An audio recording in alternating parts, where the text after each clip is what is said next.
accorded with full military honors. 21 gun salute and the rendition of both the country's national anthems marked the official start of Mugabe's second state visit to the country since 1994. The two leaders, who are accompanied by the economic cluster ministers, will discuss new initiatives to bolster trade and investment between the two neighbors. The influx of Zimbabwean economic migrants into South Africa, illegal renditions, and regional political and security challenges are all expected to dominate Mugabe's visit. President Zuma and Mugabe will sign off on a number of trade and investment agreements.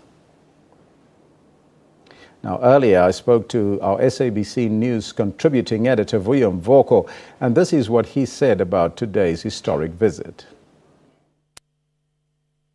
Far from being where it could be, but things have improved significantly over the past few years. And the reason for that is that before, Zimbabweans were quite hostile towards South Africa because they thought that their agenda was largely influenced by Western thinking, but also they thought that South Africa was sort of behaving, even though it was a newcomer in the game, it was behaving as though it had been there forever and could tell its neighbors what to do. But over the years, starting with former President Thabo Mbeki and followed subsequently by current President Jacob Zuma, those relations have improved quite significantly, but they are nowhere near where they could be.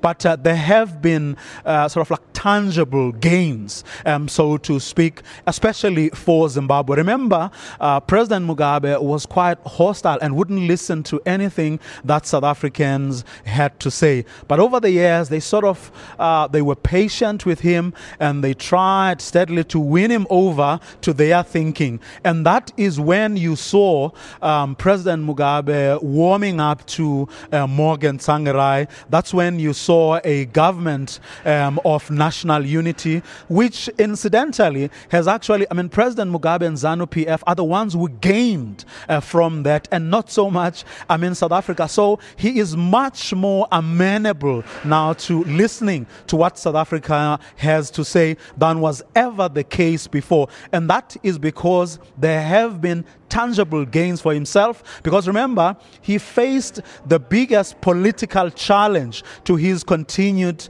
reign, but also economically. Remember, around 2009, 2010, Zimbabwe actually was growing. Of course, that has changed significantly over the past few years, but he has seen benefits of warming up to South Africa, of listening to South Africa, and of working with South Africa. Now, whether he is prepared to take that to the next mile is what remains to be seen. And hopefully, at the end of this particular session today, and of course tomorrow after their interactions with local business, things will improve even more.